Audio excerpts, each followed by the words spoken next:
Assalamualaikum warahmatullahi wabarakatuh. Innal hamdalillah nahmaduhu wa nasta'inuhu wa nastaghfiruh wa na'udzu billahi min syururi anfusina wa sayyiati a'malina. May yahdihillahu fala mudilla lahu wa may yudlilhu fala hadiyalah. Asyhadu an la ilaha illallah wahdahu la syarikalah wa asyhadu anna Muhammadan abduhu wa rasuluh alladzi la nabiyya ba'dah.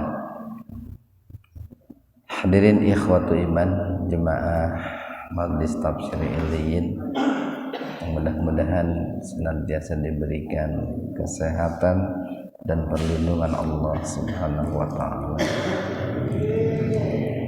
Kajian tafsir pada kesempatan subuh kali ini membahas surat Al-Baqarah ayat 268, halaman 45, Al-Baqarah ayat 268.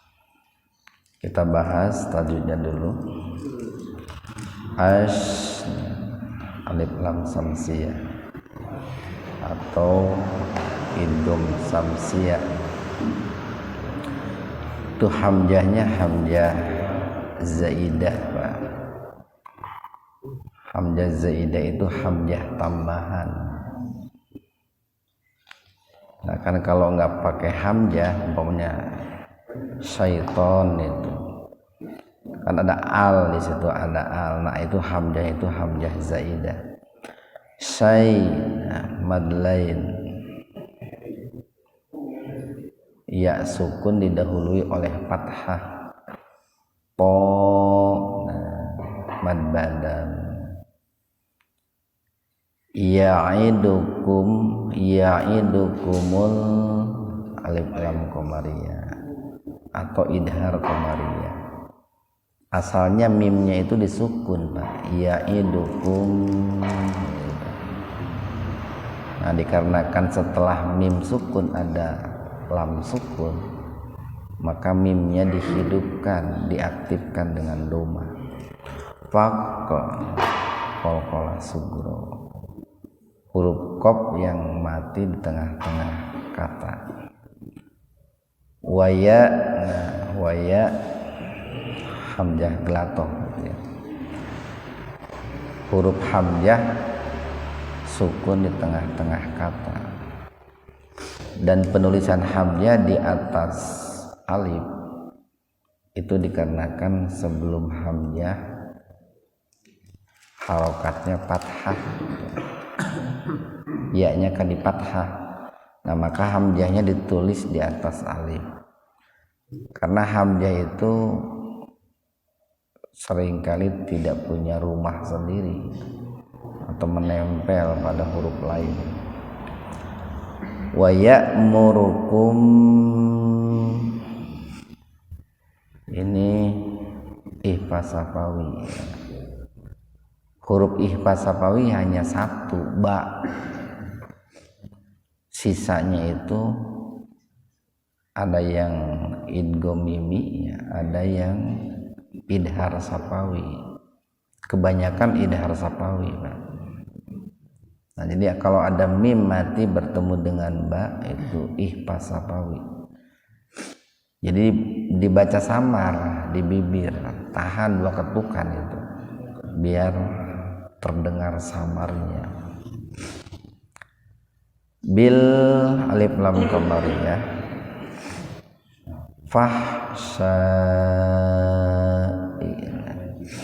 mad wajib muttasil. Itu kalau mau berhenti di situ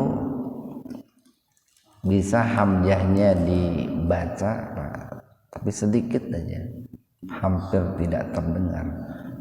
Bil fahsya'i wallah tafhim, lafzul jalalah didahului oleh fathah. Itu wawunya bukan wawu qasam, bukan wawu yang menunjukkan sumpah, tapi itu wawu ibtida, wawu yang menunjukkan permulaan pembicaraan. Sehingga huruf haknya lafaz Allah itu wallahu, haknya di domah, enggak wallahi. Kalau qasam sumpah wallahi. Ya'idukum idgham mimi atau idgham mutamasilain, mimati ketemu dengan mim. Mag ini jangan dibaca qalqalah ini. Banyak gitu orang yang membacanya itu qalqalah. Mag itu salah, itu artinya magfiratan idgham bigunna. Fathatain ketemu mim, jadi membacanya itu dimasukkan ke mim dengan mendengung. Magfiratan minhu. Nun mati ketemu ha itu kan sebetulnya idhar, Pak. Tapi ini dibacanya sepintas saja, Pak. Minhu wa fadla. Jangan pada, jangan begitu. Fadla mad iwad itu. Jadi kalau ada fathatain jatuh pada waqaf itu namanya mad iwad. Iwad itu ganti sama dengan badal. Cuman bedanya kalau badal yang diganti itu harokatnya. Asalnya alif diganti dengan harokat berdiri, itu badal. Kalau iwad yang diganti itu bunyinya. Asalnya kan fadlan gitu. Jadi fadla gitu. Sama iwad sama badal pun dibaca panjang, dua ketukan. Kan namanya juga mad ya. Mad itu panjang. Wallah tafhim. Wawunya sama wawu ibtida itu. Atau ada yang nyebutnya wawu istinaf. Wa mad badal si'un idhar khalqi. Domatain ketemu dengan ain secara terpisah. Jadi betul-betul dibaca jelas. Tahan dong ketukan. Alim madari disukun. Ikhwanu fiddin arsadakumullah. Asy-syaitanu. Nah, syaitan itu asal katanya itu syatona itu, Pak. Saponun itu. Artinya itu ba'uda. Ba'uda itu menjauh ya. Jadi setan itu merupakan kata sifat. Merupakan sifat dari makhluk Allah ya. Baik makhluk Allah yang nampak seperti manusia ataupun dari makhluk Allah yang tidak nampak seperti jin. Nah, baik manusia ataupun jin itu punya sifat syaitan atau berpotensi punya sifat syaitan, punya sifat menjauh. Kalau disebut menjauh berarti kan ada yang dijauhi gitu, dan ada yang didekati kan gitu. Yang dijauhinya itu al-haq, kebenaran. Sumber al-haq itu Al-Quran dan As-Sunnah. Dijauhi Al-Quran dan As-Sunnah berarti didekati al-batil. Dia mendekat kepada kebatilan. Jadi syaitan itu baik minal jinnati atau minan nasi ya'idukum. Ya'id ini merupakan kata kerja, kata kerja mudhari, dan ini merupakan kata mustarok gitu ya.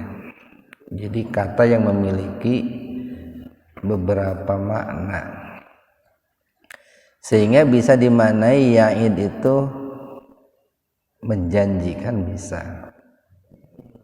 Kalau menjanjikan kan kesannya positif. Bisa juga dimaknai mengancam atau menakut-nakuti. Itu kan kesannya negatif.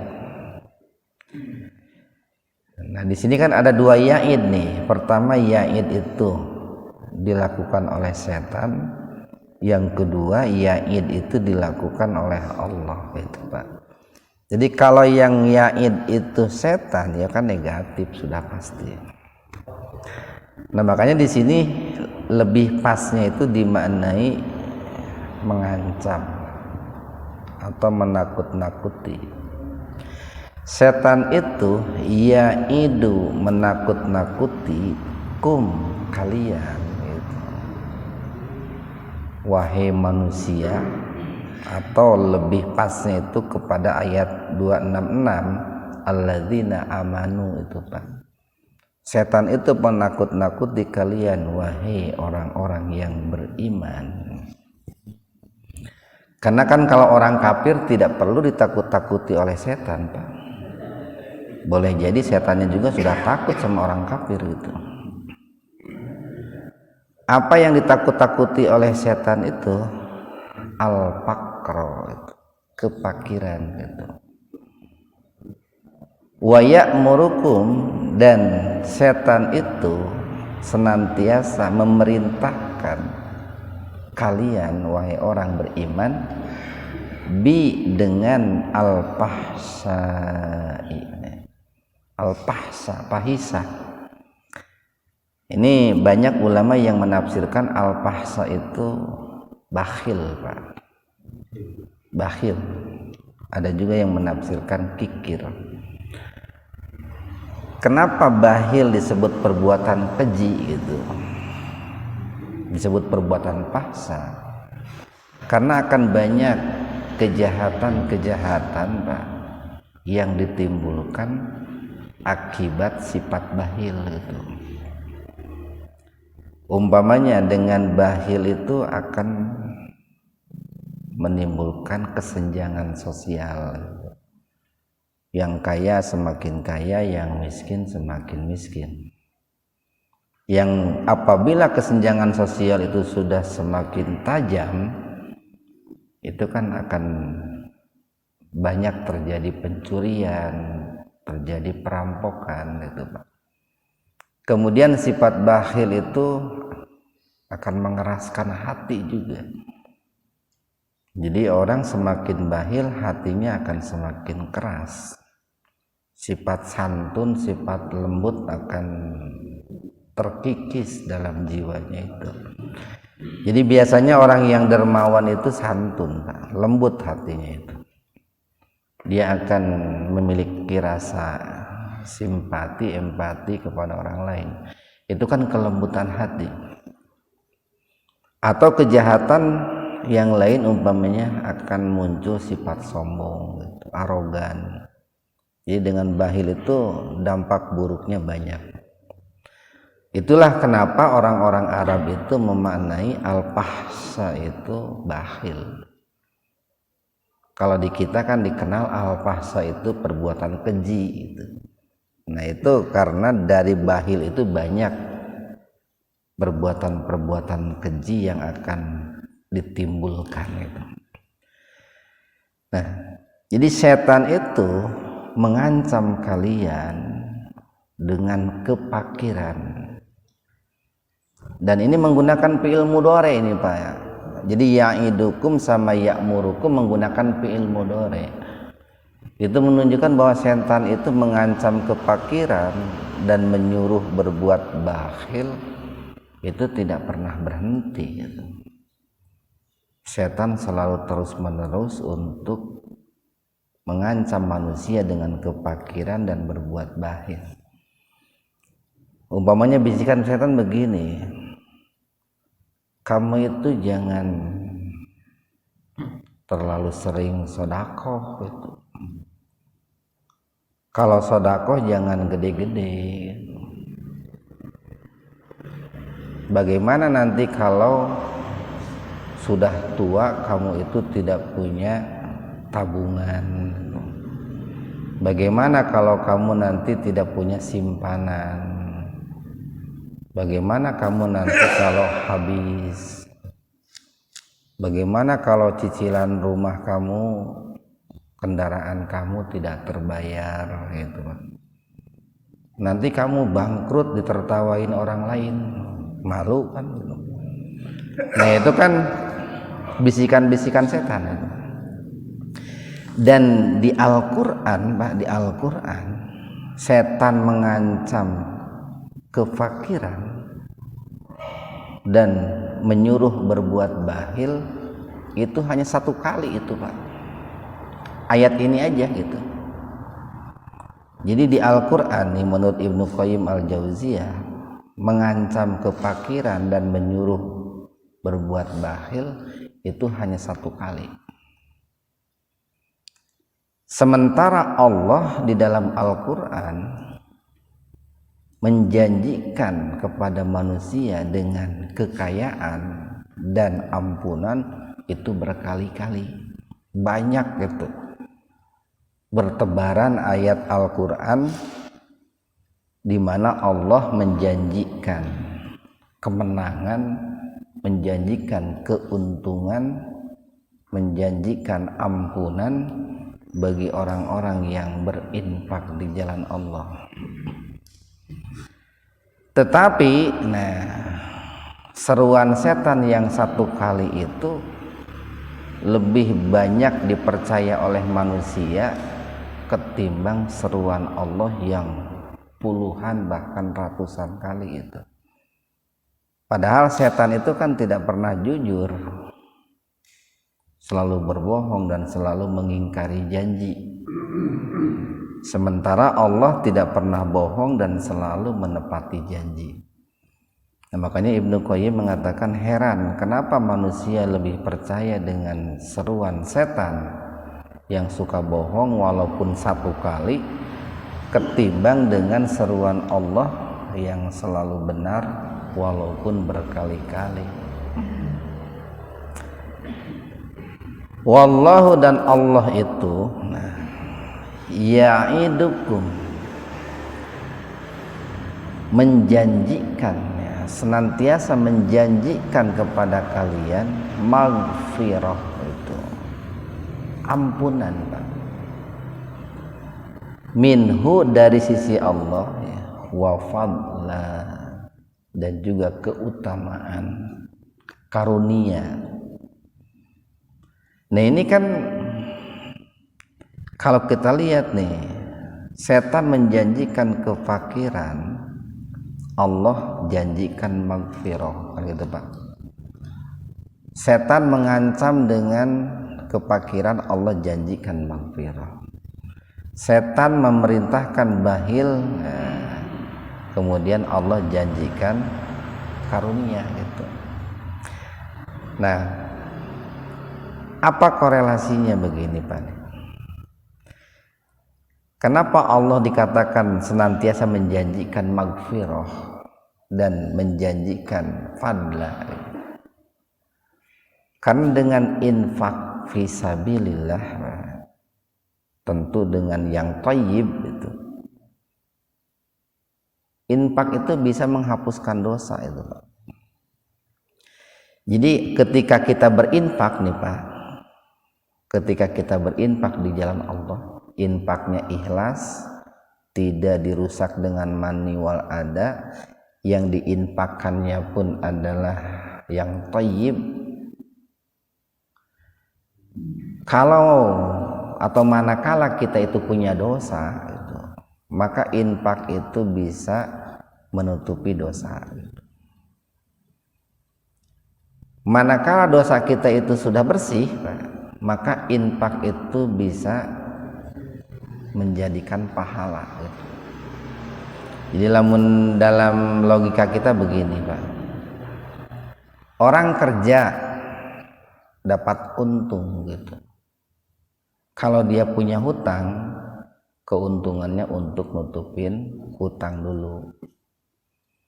Hutangnya sudah lunas, maka hasil dari kerjanya itu bisa digunakan untuk menabung atau simpanan. Sama orang sodakoh pun begitu, orang infak begitu. Kalau dia ternyata punya dosa, maka infaknya itu akan menutupi dosa. Tetapi manakala dosanya sudah habis, itu Pak, sudah diampuni oleh Allah, ditutupi oleh Allah, maka infaknya itu akan mengumpulkan pundi-pundi pahala itu. Bahkan bukan hanya Allah menjanjikan maghfirah, Allah janjikan fadla, keutamaan. Nah di sini kata fadla menggunakan bentuk nakirah. Nakirah itu kata yang masih sifatnya itu umum, Pak. Jadi belum diketahui dengan pasti itu. Kebalikan dari ma'rifah itu. Sehingga keutamaan di sini memiliki makna yang sangat luas. Bisa keutamaan di sini dimaknai rizki. Dengan infak dan sedekah Allah janjikan rizki yang luas. Dengan infak dan sedekah Allah janjikan, ini kalau dalam hadis nih, orang yang dermawan itu dekat ya, qaribun minallah, gitu. Dekat dengan Allah. Itu kan utama, Pak. Orang yang dekat dengan Allah itu kan sangat utama sekali. Kalau sudah dekat kan gampang, Pak, minta apa saja gampang. Qaribun minal jannah, orang yang dermawan itu dekat dengan surga. Ba'idun minan nar, jauh dari neraka itu. Itu kan keutamaan. Bisa juga fadla itu dimaknai Allah janjikan bagi orang-orang yang berinfak itu ketenangan dalam hidup gitu kan, atau kesehatan dalam hidup, atau bertambahnya rizki. Sebetulnya logis sekali, Pak, logis. Kenapa orang yang rajin berinfak itu Allah janjikan kesehatan? Kan kalau kita menolong, Pak, hati kita senang gitu. Senang. Umpamanya kita nih menolong saudara atau menolong orang tua. Secara lahir harta kita berkurang, tapi ada perasaan bahagia gitu. Ketika kita menolong, membahagiakan orang tua. Nah ketika orang itu bahagia, Pak, itu detak jantung akan normal, aliran darah akan normal, pikiran akan positif, dan itu akan menimbulkan kesehatan yang luar biasa itu. Atau kenapa kok orang yang berinfak itu akan dijanjikan kesuksesan oleh Allah, padahal secara lahir hartanya berkurang? Begini, Pak nih, kalau orang itu berinfak, dia infaknya ikhlas, sembunyi-sembunyi. Tetapi sekalipun sembunyi-sembunyi, orang itu akan tahu, Pak. Jadi walaupun enggak memberitahu orang lain, dengan sendirinya orang itu akan tahu. Makanya jangan hariwang lamun infak teu apaleun batur. Pasti bakal apaleun itu teh. Pasti, Pak. Walaupun kita memberi infaknya sembunyi-sembunyi. Kenapa? Kan karena orang lain punya mata, punya telinga. Eta tadi muhajirin aya eta cenah. Biasana mah tara aya cenah. Ayeuna mah jadi aya eta. Ti saha eta teh cenah. Kan gitu tah, Pak. Orangnya padahal kan tidak beritahu orang lain, tapi orang lain akan nanya karena ada sesuatu yang baru umpamanya. Eta di muhajirin ayeuna mah geuning aya AC gitu. tisaha itu teh kan gitu Pak, sehingga banyak orang yang mencari tahu. Nah, kenapa kok dengan infak itu Allah menjanjikan rezeki orang itu luas? Kan awalnya orang itu sukses itu karena dia itu dikenal Pak. Awal kesuksesan itu dikenal Pak. Dengan dikenal dia banyak relasi, banyak jaringan. Makanya itu kan ada sebuah cerita kan tuh ya. Saya pernah baca di mana tuh cerita itu. Nah, jadi ada sebuah pedagang telur. Dia itu konsep dagang telurnya itu kalau orang itu beli telur busuk, beli telur sama dia busuk 1, dia ganti dengan 10 telur. Kalau busuk 2 diganti dengan 20 telur. Dan sengaja dia itu kalau menjual telur itu disisipin 1 telur busuk gitu. Orang beli telur 1 kilo, katakanlah ada 15 butir. Dengan sengaja dia sisipi 1 butir gitu, yang busuk. Dengan harapan nanti kalau orang itu tahu ada telur yang busuk, akan balik lagi Pak, dan minta ganti 10 butir gitu. Dengan begitu usaha orang itu kan dikenal Pak, menjadi terkenal, menjadi buah bibir orang. Oh, di toko itu kalau beli telur kemudian ada yang busuk 1 butir, itu akan diganti 10 kali lipat atau 10 butir. Itu kan sebuah promosi yang sangat luar biasa itu Pak. Kalau bayar iklan kan berapa gitu per jamnya itu, berapa miliar bayar iklan itu. Ini hanya membayar 1 butir telur busuk diganti dengan 10 butir. Nah, orang yang berinfak itu walaupun dia sembunyi-sembunyi akan dikenal orang, dan ketika dikenal orang atau tanpa dikenal orang sekalipun, orang kan akan mendoakan Pak, akan mendoakan. Bayangkan saja doa kita sendirian saja ketika dikabul oleh Allah, hasilnya luar biasa, dahsyatnya luar biasa. Lalu bagaimana kalau yang mendoakan kita itu banyak orang gitu? Itu kan luar biasa. Kalau lihat dalam hadis kan, jadi kalau ada orang yang didoakan oleh 40 orang muslim yang soleh, dijamin doanya itu dikabul gitu. Muslim soleh pasti ikhlas kan, kalau sudah soleh dikabul oleh Allah Subhanahu wa ta'ala. Nah, itulah kenapa ke orang yang berinfak itu diberikan rezeki yang luas itu, karena dia banyak didoakan orang, banyak dikenal orang, dan masih banyak keutamaan-keutamaan yang lain. Walaupun kita sering mengingatkan Pak, bahwa ketika kita berinfak itu tetap niat kita itu harus lillahi ta'ala, lillahi rabbil alamin, ikhlas karena Allah. Adapun hal-hal yang lain itu adalah hikmah yang pasti akan didapat sebagai wujud daripada janji Allah Subhanahu wa ta'ala. Wallahu, dan Allah itu wasi'un, dat yang maha luas. Luas apanya ya? Luas segala-galanya Pak. Kalau dikembalikan kepada kalimat sebelumnya aja, jangan jauh-jauh. Allah itu sangat luas magfirahnya, ya, gitu. Sangat luas ampunannya. Makanya kan dalam hadis qudsi dikatakan, jika ada hambaku datang kepadaku membawa dosa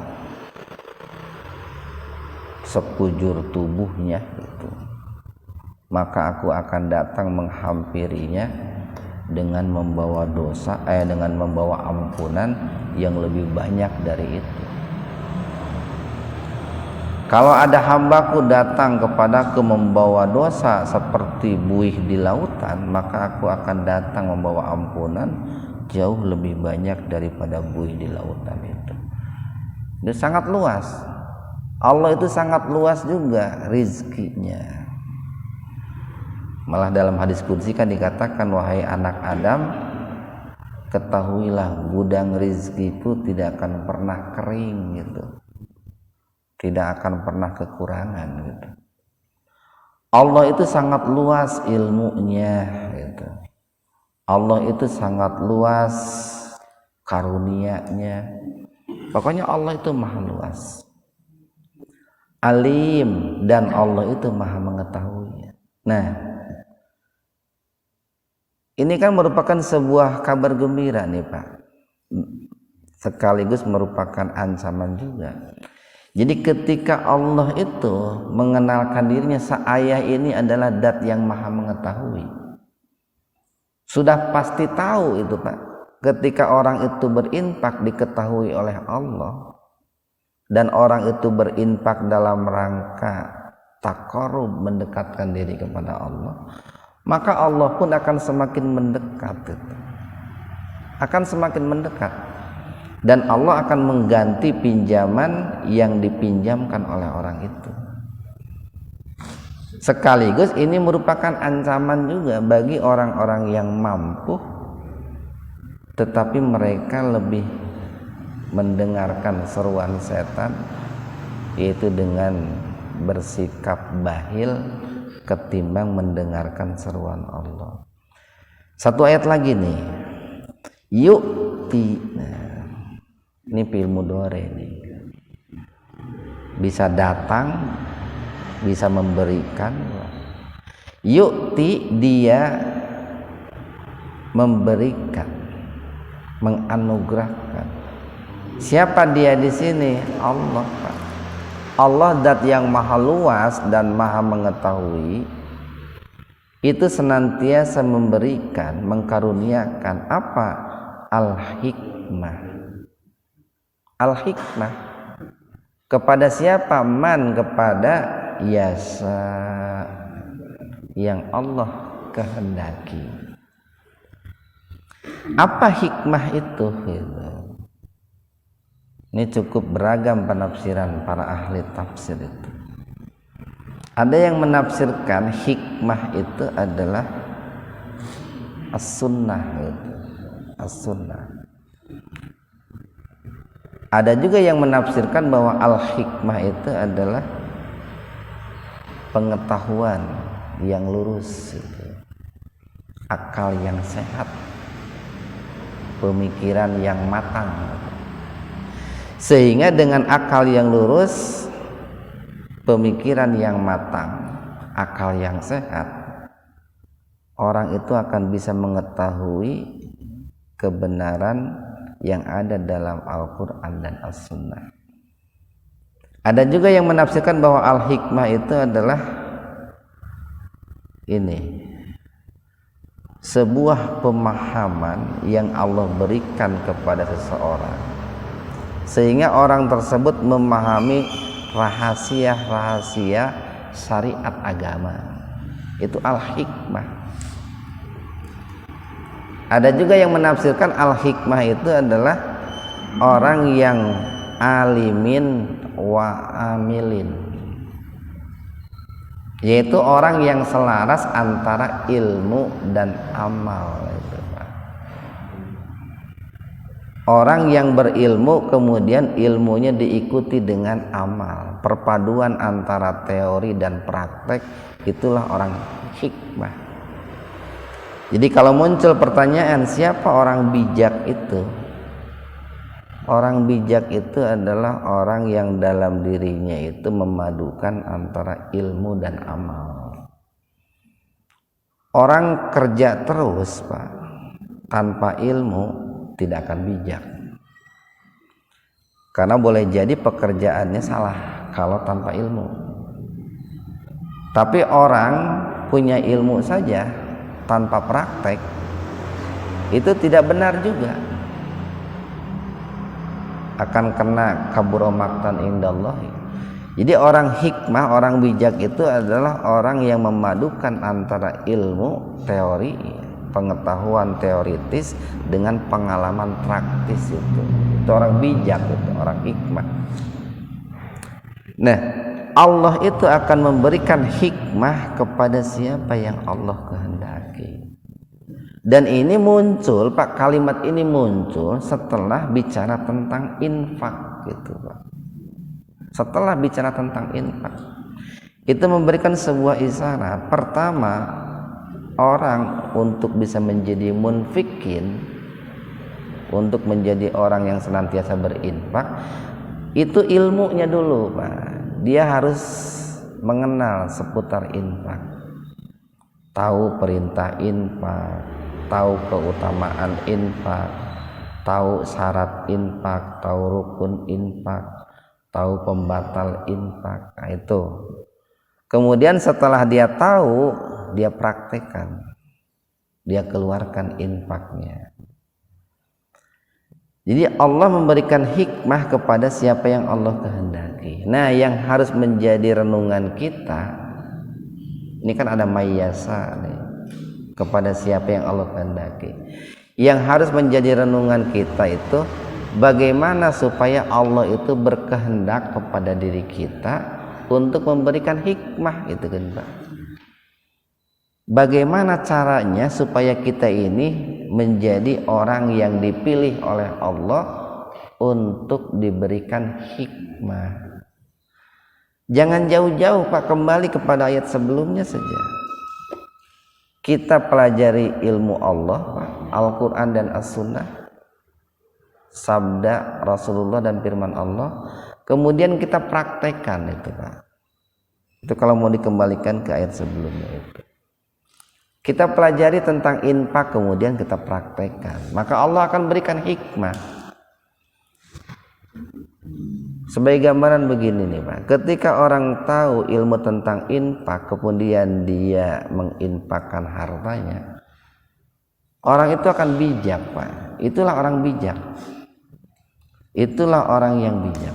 Bijak itu kan kalau dalam bahasa kita itu kesannya itu kan positif. Oh, si itu meni bijak bisa. Orang yang bijak itu orang yang ketika bicara itu berusaha semaksimal mungkin untuk merealisasikan apa yang dia katakan. Waman, dan barang siapa yu'ta, diberikan itu. Kalau tadi yu'ti itu, Pak, itu kata kerja aktif. Subjek, predikat, objek itu aktif. Kalau yu'ta itu fi'il mudhari pasif. Disebut pasif karena subjeknya tidak muncul, Pak, tidak kelihatan. Sehingga kalau yu'ti memberikan, kalau yu'ta diberikan, ada me, ada di, kan gitu, Pak. Jadi wa may yu'ta, ya istilahnya itu kalau dalam bahasa Arab disebut fi'il mudhari majhul gitu. Jadi subjeknya itu tidak nampak gitu, tidak diketahui, padahal ada sebetulnya, yaitu Allah itu, Pak. Jadi barang siapa yang diberikan al-hikmah, pemahaman tentang Al-Quran dan As-Sunnah, diberikan pemikiran yang matang, akal yang sehat, pengetahuan yang lurus, diberikan kemampuan untuk mensinkronkan antara teori dan praktek, faqad, maka sungguh-sungguh, utia, ini fi'il madi, Pak. Kalau yang tadi fi'il mudhari dua-duanya. Yu'ti fi'il mudhari, yu'ta fi'il mudhari. Kalau utia fi'il madi, dia telah diberikan. Jadi kalau yu'ti itu sedang dan akan, sedang memberikan atau akan memberikan. Kalau yu'ta sedang diberikan atau sedang dianugerahkan atau akan dianugerahkan. Kalau utia telah, itu, Pak, bedanya begitu. Jadi barang siapa yang diberikan hikmah oleh Allah, maka sungguh-sungguh dia telah diberikan khairan, kebaikan, kasiro, yang banyak. Ini Pak kalau dikaitkan dengan hadis nih, kenapa kita tadi tafsirkan bahwa hikmah itu adalah erat kaitannya dengan infak dan ilmu. Kan dalam hadis Nabi pernah mengatakan begini, tidak boleh hasad, tidak boleh iri kecuali dalam dua hal. Satu, kita boleh iri kepada orang yang diberikan oleh Allah ilmu, kemudian dia mengamalkan ilmunya, itu boleh iri. Duh mana iri ningali si eta boga ilmu terus ilmuna diamalkan, disampaikan, dipraktekkan. Yang kedua, kita boleh iri kepada orang kaya yang kekayaannya selalu disedekahkan. Si eta teh orangna kaya rajin sedekah, manika bita teuing gitu. Nah gitu Pak. Makanya kita tadi maknai bahwa al-hikmah itu erat kaitannya dengan ilmu dan praktek, atau kalau lebih spesifiknya antara ilmu dengan infak. Wama tidaklah, ini makna fi.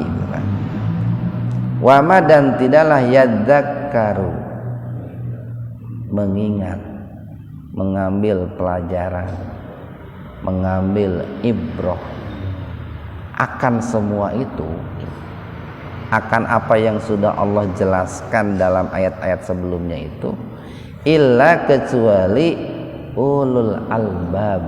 Mereka adalah orang-orang yang memiliki lub, yang memiliki hati. Albab itu hati, bagian hati yang paling dalam.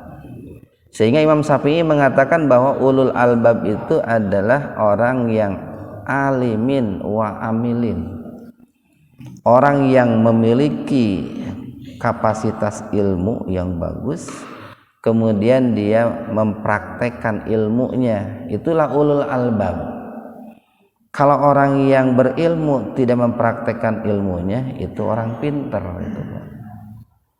Kalau orang yang bekerja tanpa ilmu, itu robot itu. Ulul albab itu perpaduan antara ilmu dan amal.